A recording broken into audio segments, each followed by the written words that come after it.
Thank you everyone for tuning in today to our webinar entitled Texas Success Initiative Assessment 2.0 Information and Implementation Plan Overview.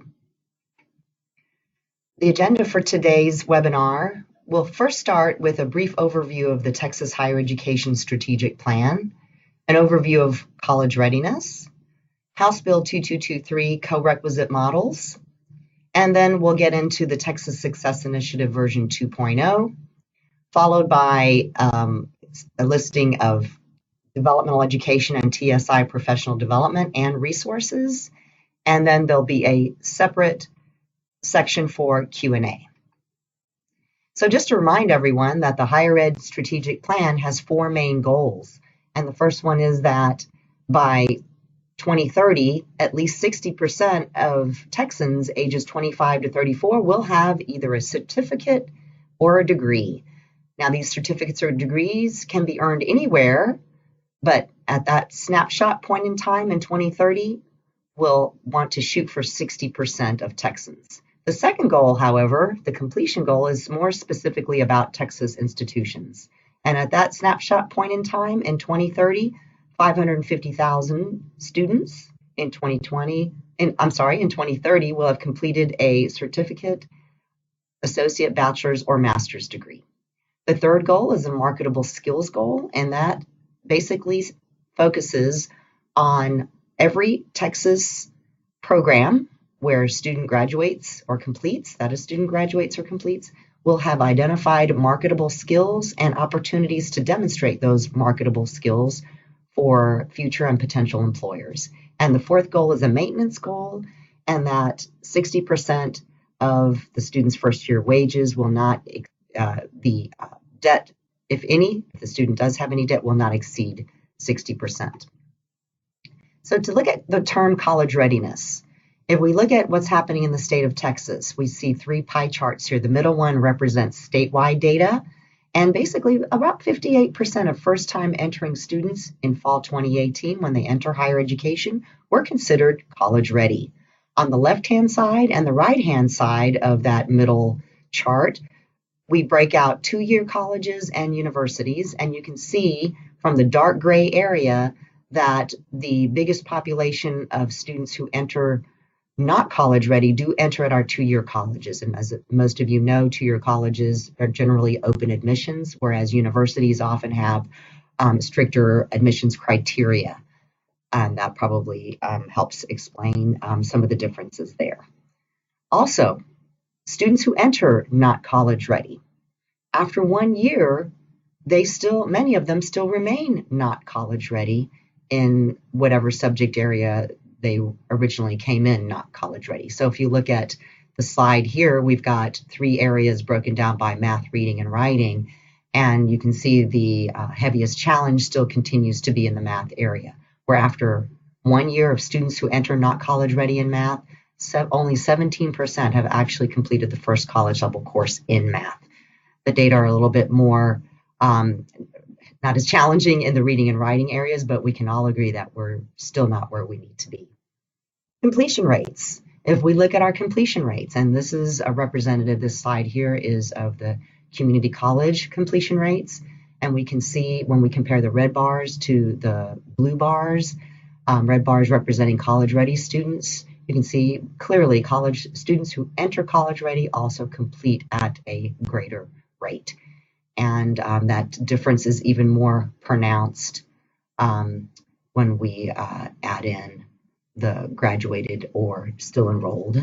And then if we look at universities, again, we can also see here a big difference, especially when we look at the universities students who come in college ready versus not college ready, and their status after 6 years. So what is college readiness? Basically, in a nutshell, it's the ability for a student to successfully complete without mandatory remediation a freshman level course.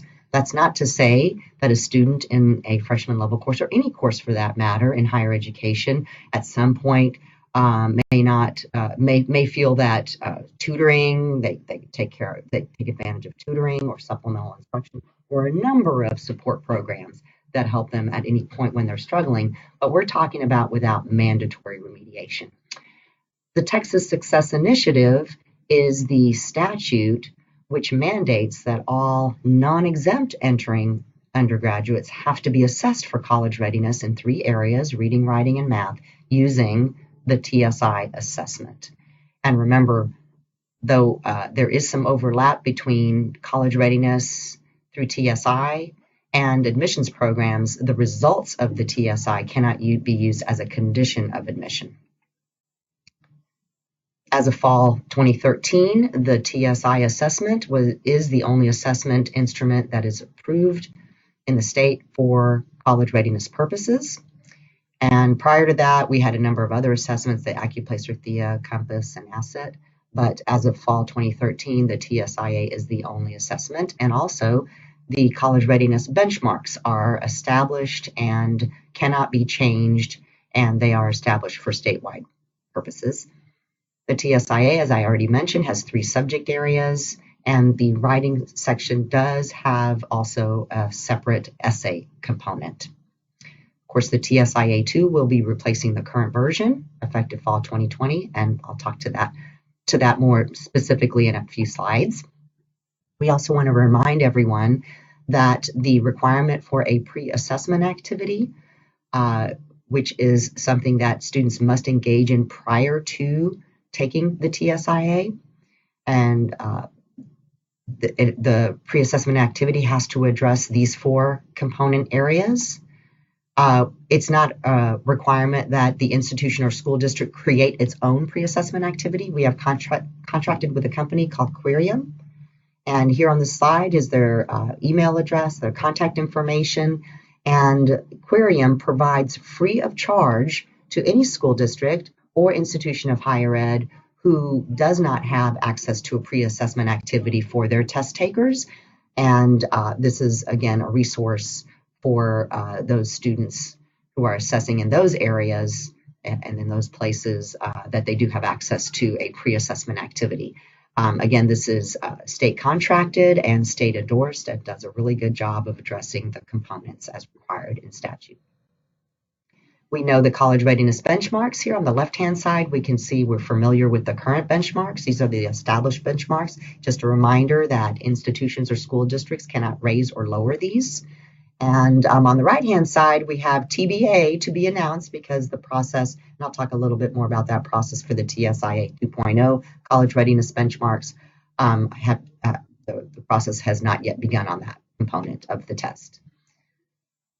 Remember that the TSIA is actually a quite unique test. Unlike any other test for college readiness, this assessment is computer adaptive, and the main advantage of a computer adaptive test, it does allow for the least number of test questions to, in a valid and reliable way, assess a student's knowledge and skills. The TSIA is broken into 2 main components. The first 20 questions, what we call the placement component, and this is, again, by subject area, yields a placement score, and currently that score is in a 310 to 390 range. And if you recall, if you look at math, for example, if the student meets at least a 350, that student is considered college ready. Now, if the student in math, for example, gets below the 350, then the college readiness benchmark has not been met, and then the student will be directed into the diagnostic component, which are additional test questions that further and in a more nuanced way assess the student's specific knowledge and skill areas in 4 strand areas. The diagnostic does provide feedback, and that diagnostic result should be used in placing students into developmental education, and these are, of course, for high school complete students, or for placement into the college prep course or other possible interventions that are available for high school students. Remember, in statute, it is specifically stated that a student may retake the TSIA at any time that it's available. And of course, as a best practice, we highly, highly recommend that the student engages in some sort of intervention or refresher or some sort of activity with the test questions or with the content before attempting the test again. So we're familiar with the ways a student can demonstrate college readiness, and this is another way of saying the student can earn a TSIA exemption, either by scoring and meeting the benchmark on the TSI assessment, as was just discussed. There are also college readiness benchmarks with the SAT, the ACT, college readiness benchmarks with the STAR English 3 and Algebra 2 scores, and specifically the score of 4,000 would meet the college readiness benchmark in either of those.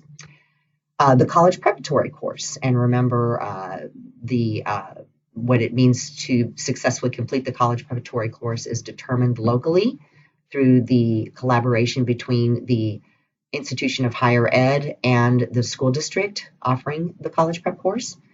And also through dual credit, or perhaps even on ramps, the student has earned college credit in the subject areas of reading, writing, and math as designated by the institution of higher ed that offered the course. An AP score of 3, while in and of itself is not necessarily a college readiness benchmark, the student can take that score, that AP score of 3 or better, to the institution of higher ed where they plan to attend. The higher education staff members then will assess that and determine if there is a college credit course that is equivalent to the knowledge and skills related to the test and to that AP course. And then the student has to choose to elect to receive that credit. So for example, if it was an English AP score, the institution of higher ed determined that the English 1301 course was the equivalent, and the student had a score of 3, and just as a way of example, the institution gives the student credit for English 1301, and most important, the student accepts that credit for the English 1301, and it is therefore then transcripted. And at that point, because English 1301 is a demonstration of readiness in reading and writing at most institutions, that student would then be deemed to be TSI met or college ready in the areas of reading and writing. So again, that there's several steps involved there, but it does give that opportunity to the student. Texas Administrative Code, Rule 4.54, outlines all the additional exemptions, exceptions, and waivers. So when we talk about TEA, college and career and military readiness, okay, so notice we still have that term college readiness embedded in there. This is specifically for accountability purposes for K-12. We can see there is a college ready component, and there is some overlap. You can see the highlighted areas here with TSI college readiness. However, if we look at the career ready and military ready, these do not have a TSI equivalency or a college readiness equivalency that is meaningful in higher ed, in the sense that it would earn a student a TSI exemption. So these examples here on this slide would not be applicable for TSI purposes. So House Bill 2223, passed in the 85th session, requires co-requisite models for certain students who are not yet college ready but enter higher education. And by 2020, institutions have to enroll at least 75% of their students who are enrolled in DebEd. They have to be enrolled in a specific type of developmental education called co-requisite models.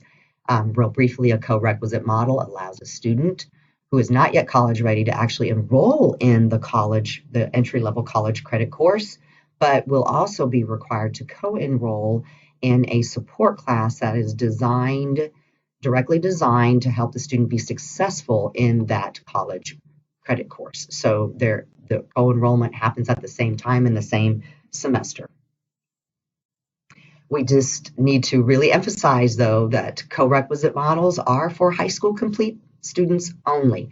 This is not applicable to dual credit or to anyone who has not yet completed high school. So again, co-requisite models where an underprepared student is allowed to enroll in a college credit course, but must co-enroll in a support class. That support class is developmental education, and developmental education and co-requisite models, again, to reiterate, are available for high school complete students only. So let's get specifically into the TSIA 2.0. So here you can see that we have the timeline We issued the RFP last spring, and through a rigorous evaluation process, the College Board was selected again to be the vendor for the next iteration, the TSIA 2.0, or as we have been used to saying TSIA2. The test design meeting already occurred in September after College Board was awarded the contract.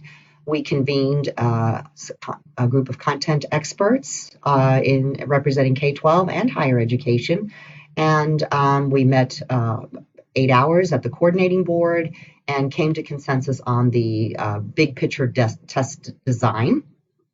The second group that we will be convening regularly throughout the contract period with the College Board, that is the Assessment Task Force, and this is a group of 5 psychometricians who not only represent Texas, but also provide a national perspective. And they meet quarterly. Our first meeting is scheduled for November 15th here at the Coordinating Board offices. And they will also review and provide feedback for every component of TSIA, TSIA 2.0, and also the actual rules and guidance around TSI. The item review process, again, which will happen tentatively, we have it scheduled in February 2020. We will be sending letters to all college presidents, chief academic officers. We will be working with TEA to help identify K-12 representatives. These are content experts in the specific subject areas. They will come to Austin and we will meet, have a 3-day process where all of the items will be reviewed that make up the test bank for the TSIA2. And then those items will then be further tweaked and vetted as they need to be. And then in April, we will convene a second group of faculty content and instructor content experts from K-12 and higher education. And they will engage in the standard setting process, which is a rigorous 4-day process, which will result and culminate in a recommendation to the College Board psychometricians for the various areas of the college readiness benchmark in the subject areas of mathematics and ELAR. The new college readiness benchmarks will be presented to the board at their April meeting, and upon approval, we will then release those publicly at that point. And so that should be expected end of April, very beginning of May 2020. There will be a period of a 1-month beta testing where stakeholders, faculty, instructors, advisors, counselors, administration folks will be able to test the TSIA and play around with it, see what it looks like, see what the experience is like from a computer adaptive perspective for the student. And then once that is complete, then we will move on to the launch date. And specifically, other enhancements for the TSIA 2.0 include alignment to revised standards. So the current TSIA version has the original standards is aligned to those. Since then, since 2013, we have convened, not only we, but also TEA and Texas Workforce Commission have convened various requisite groups to revise and update the standards that happen for the Texas College and Career Readiness Standards, the TEKS. The Adult Education and Literacy Standards were boosted to a 2.0 version, and even the National Reporting Systems level descriptors have been also revised. Reading and writing, the second enhancement will be that reading and writing will be integrated. So there will no longer be 3 subject areas. They will now be reduced to 2 subject areas, the subject area of math and the subject area of ELAR, which represents the integration of reading and writing. Currently, we have 2 diagnostics that will be reduced to 1 diagnostic. It will simply be called diagnostic. The transportability of test results for students will be improved in the sense that students will now have agency. There will be a student portal where students can log in Upon completion of the TSIA, students can select up to 3 institutions to send their test results. And then even after, at a later time, students will be able to log into that student portal and then send their test results. All of that, all of those functionalities will be free to students. Test administrator is going to be enhanced. The training will be enhanced, including mandatory annual certification, not only for the administrators, but for test proctors. Data matching will also be improved. And one component we're really super excited about is if a student does not meet the college readiness benchmark and is directed to the TSIA 2.0 diagnostic, then upon completion, automatically a locator code will be generated along with the test results, of course. And the student will then be able to go to a website and log in using that locator code, and they will find a customized, individualized learning program that highlights the student's areas of weakness and provides opportunity for practice and guided practice and feedback in those weak areas based on those diagnostic results. The implementation date. So currently, the launch date for the 2.0 will be August 31st, 2020. That is a Monday. So Monday the 31st at 12:01 a.m., the current version of the TSIA will no longer be available to be replaced by the TSIA 2.0, and that's for any test administrator in the state of Texas. We will also want to remember or reiterate, I should say, and this is a change from some previous messaging that we had, and also from the launch of the original current version of the TSIA. The TSIA scores, the results will remain valid 5 years from date of testing. That goes for both the current version and the 2.0, the TSIA2 version. One other thing that's going to be important, however, since versions, the results from both of those versions will remain valid for 5 years, so there's going to be a clear overlap period, but we want to remind everyone that for retesting, you will not be able to combine parts of TSIA, the current version, and the 2.0 version. So, for example, if a student is testing this spring on the TSIA, meets the college readiness in reading and writing, but not in math, well, that reading and writing college readiness benchmark remains, and that score, of course, remains valid 5 years from date of testing. That student is considered college ready in those 2 subject areas.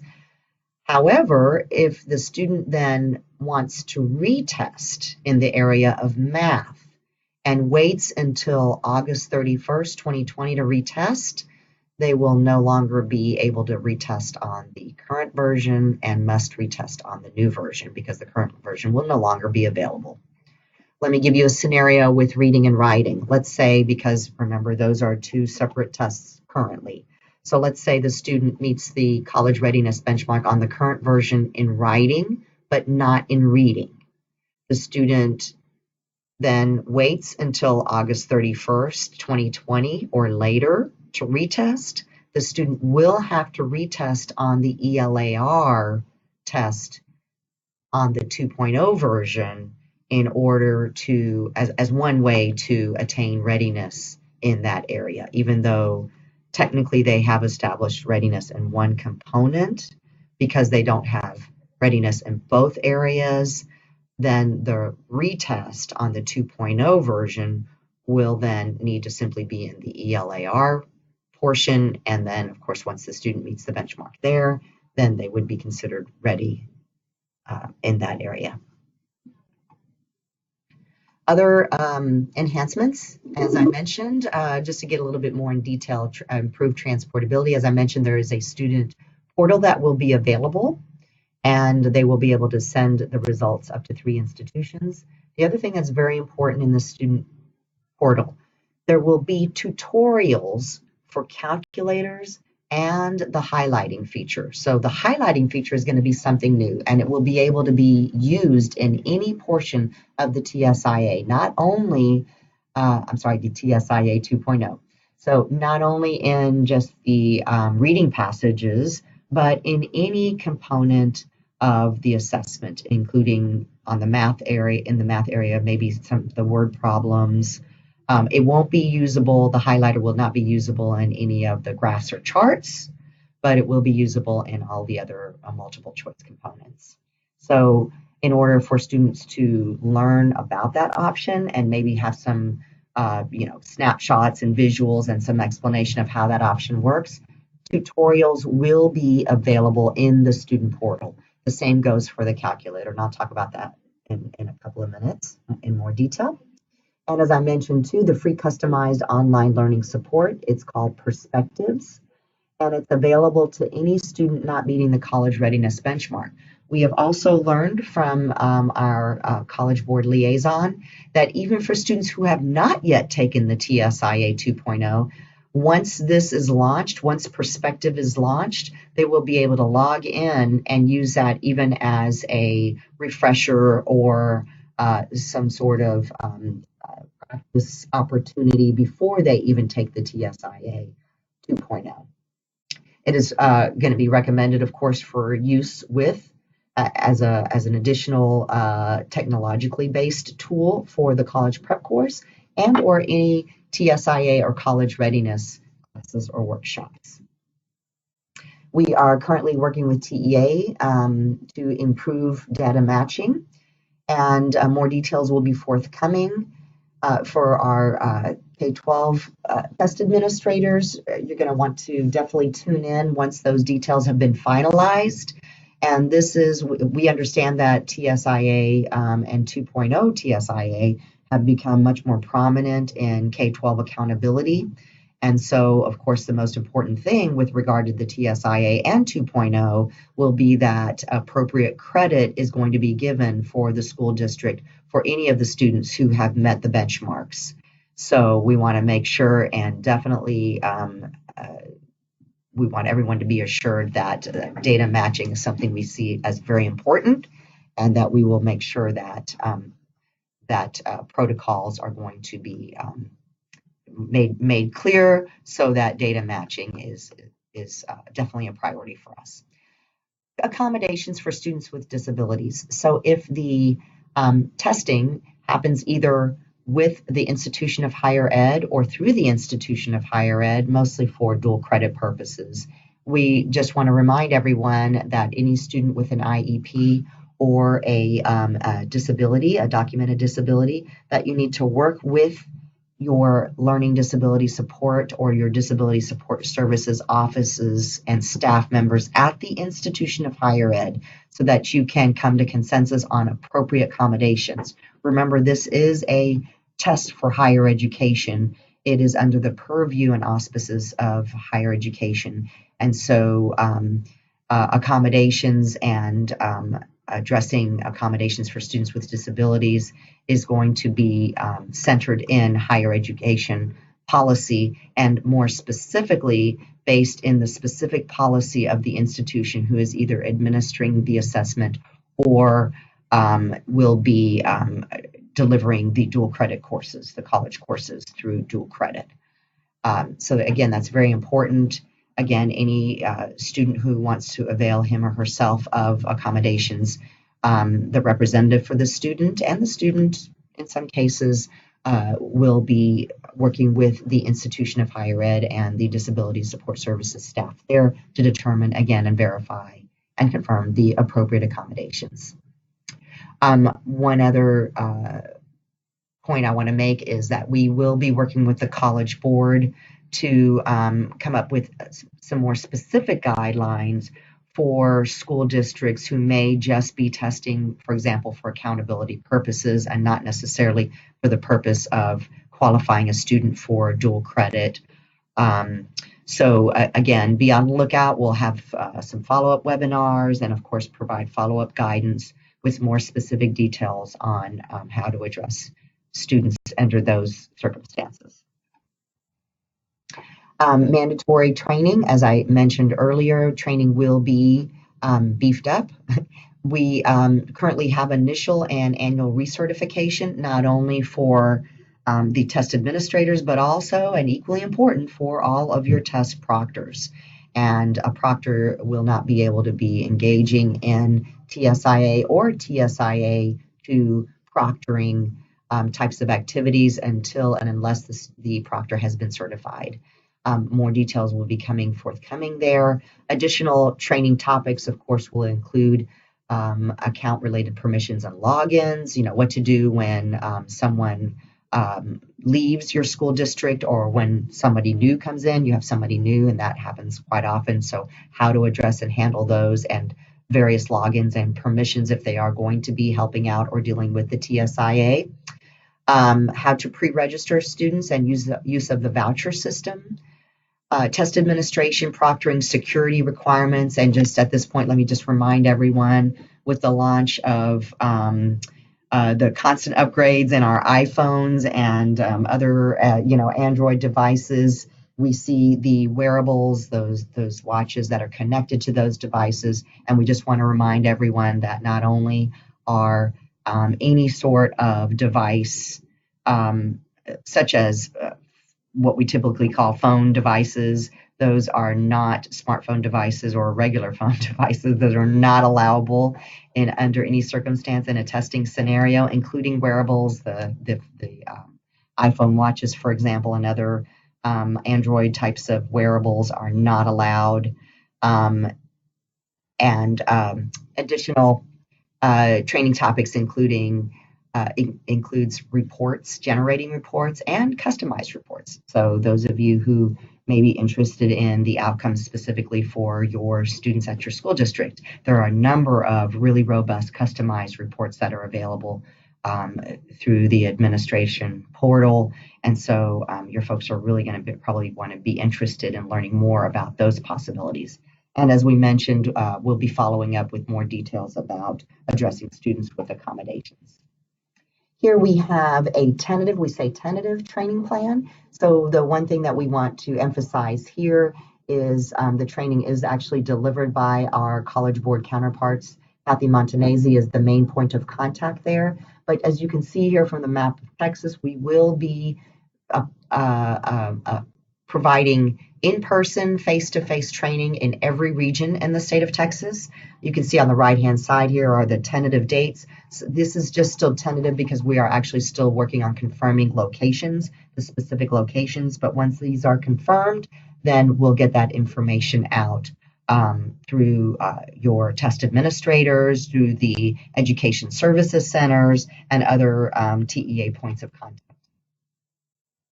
In addition to the face-to-face training, Kathy and her team, they provide webinars with live demos. These are shorter 1-hour sessions specifically covering topics that are listed here and others. Also pre-recorded individual session topics. So if you have a specific topic not listed here, but would like more information, that is also available. And then of course, train the trainer materials, because we understand that not every person who is dealing with the TSIA or 2.0 will be able to attend the face-to-face training. And so the trainer materials, we see that as a very important component. So we are at the end of the webinar. Here is our contact information. We have both our names, our phone numbers, and our email addresses.